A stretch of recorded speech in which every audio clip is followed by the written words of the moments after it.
Hey guys, how's it going? The second part of my love-hate relationship with this watch, right?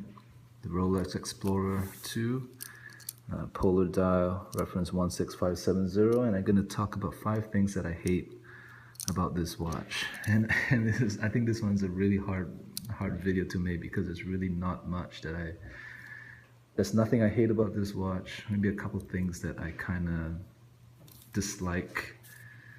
I wouldn't want to say dislike, but find a little bit annoying, right?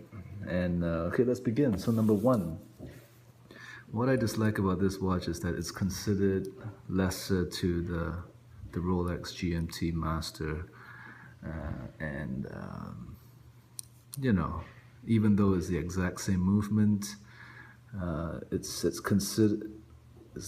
I don't want to say inferior, but it's definitely considered lesser compared to the GMT Master 2, as reflected on the price, right? These can be had for $3,500 US, whereas, you know, for a GMT Master 2, be prepared to pay upwards of $5,500 US. You know, is a GMT Master 2 worth $2,000 more, or what's that? Almost 50% more than the Explorer 2? No, it's not, right? But you know, the market dictates the prices, and the GMT Master 2 is more popular and is more highly sought after compared to the Explorer 2. So I feel that it doesn't get the recognition and respect that it deserves. Okay, number two, the number two thing that I dislike about this watch and is that the bezel doesn't rotate. Okay, I admit it, right? I like to fidget, I like to fidget with things. I like to turn the bezel, right, like I can with my Submariner. I like to press buttons like you can with chronographs. I think a lot of us watch collectors or guys in general just like to fidget with things, right? But there's absolutely no articulation with the Explorer 2. It's no nonsense. But sometimes, when you're just, it's a little bored, you're sitting down, you want to like fidget around, there's really nothing to mess around with, right? So that's something which I kind of miss about having a watch, is to fidget around. But I'm just trying to find something that I dislike about this watch, guys. It's really not a big deal. Okay, the other thing that I don't like about this, and it also goes for the GMT Master 2, and that this movement does not allow for a quick set function for the date, right? You have to, in order to set the date, you have to set it by turning the hour markers, right? So every time the hour marker revolves twice, then the date just moves once, right? So it can be a little cumbersome, but it's okay. It's not, if it's always on your wrist, right, you don't really have to set it very often anyway. It's just a small inconvenience. I'm just nitpicking, guys. I really love this watch. I'm just trying to force myself to find something that I dislike about this watch. Okay.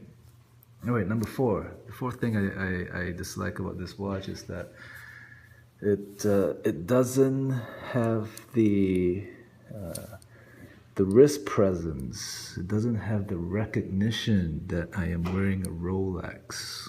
Okay, all right, there you go. I'm admitting that if I wear a Rolex, in some situations, in some social settings, I would like that the recognition that I am wearing a Rolex. Okay, I admit that, and for those of you who feel otherwise, I feel the same way too. There's an occasion for everything, right? Sometimes, depending on the environment, the social circle that you're mixing around with, you don't want people to know that you're wearing a Rolex, Whereas sometimes you do want people to know that you're wearing a Rolex, right?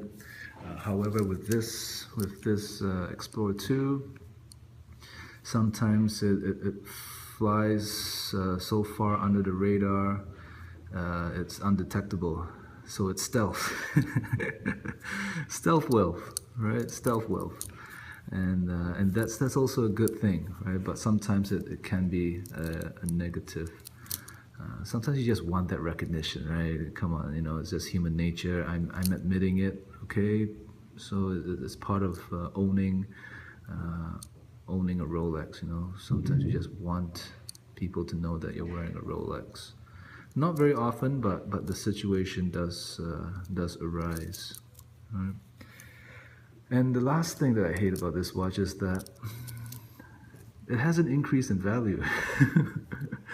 I bought this watch maybe about 2 years ago, and I paid 3,000, maybe 3,000, I can't remember, 3,400, 3,300, around there. And it's still commanding the same amount of as it was 2 years ago, which is a little bit, you know, it's not what, I don't know.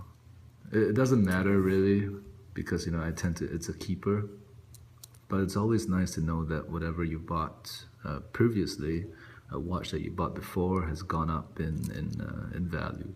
But it's not the case for this watch. It's still the same, and you know, and it's just, I guess, you know, just, yeah, well, I don't know, I mean, that's a good thing as well, I guess, but I guess it does, I would like to see the value of the Explorer 2 go up. Or maybe not, maybe I don't care, right? But for those of you who care that your watches go up in value, you know, that would kind of annoy you with this watch, right? It hasn't increased significantly, right?